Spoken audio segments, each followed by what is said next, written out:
Je m'ennuie. Tu veux bien jouer avec moi? Oui, Malo. À quoi veux-tu jouer?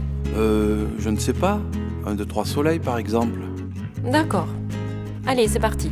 Je commence. 1, 2, 3, soleil. Attention, Malo, il ne faut pas bouger. Tu fais la statue. Mila, c'est difficile. En plus, il y a du vent. On dirait l'homme qui marche de Giacometti. Giacometti? Alberto Giacometti? Le sculpteur suisse? Exactement, Malo. Giacometti était aussi peintre et dessinateur.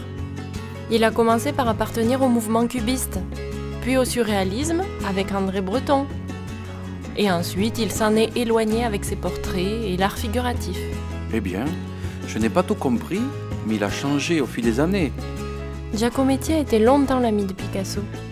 Tous les deux représentaient l'art moderne. Il venait d'une famille d'artistes, je crois. Son père, son parrain et ses 2 frères. Oui, Malo.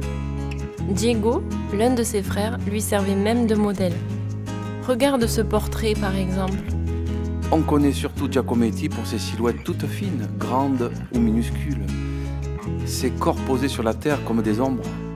Oui, cet artiste était passionné par la forme humaine et sculptait ses silhouettes à l'infini.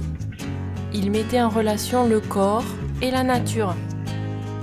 Il voyait des troncs comme des montagnes et les têtes comme des pierres. Tout comme il représentait les femmes comme ces longues silhouettes fines qui étaient tournées vers le ciel comme des arbres.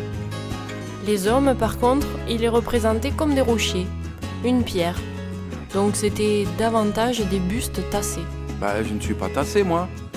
Et là, ils n'ont pas l'air très en forme, ces personnages. Ils sont fatigués? C'est pour montrer la traversée difficile de l'homme dans l'existence. La vie et ses problèmes. Et là, c'est un peu pareil, non? Ils ont l'air fragiles. Un souffle de vent peut les emporter. Cette œuvre représente 4 formes qui évoquent des personnages au milieu d'une place. L'artiste travaille sur l'espace, la verticalité, mais aussi la question du temps. Les personnages sont comme rouillés, figés dans le temps, avec les pieds bien sur terre, Malo.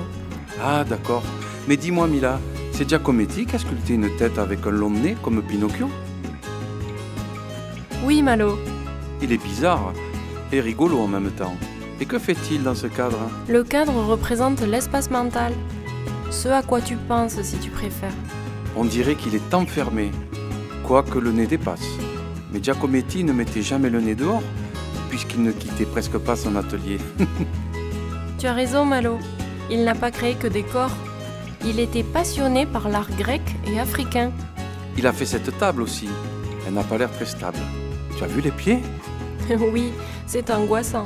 On dirait que ça va tomber. En tout cas, plusieurs années après, Giacometti a reçu le prix de sculpture à la Biennale de Venise. Waouh! Et pour voir ses œuvres, il y a la fondation Giacometti à Paris, qui lui est consacrée, n'est-ce pas, Mila?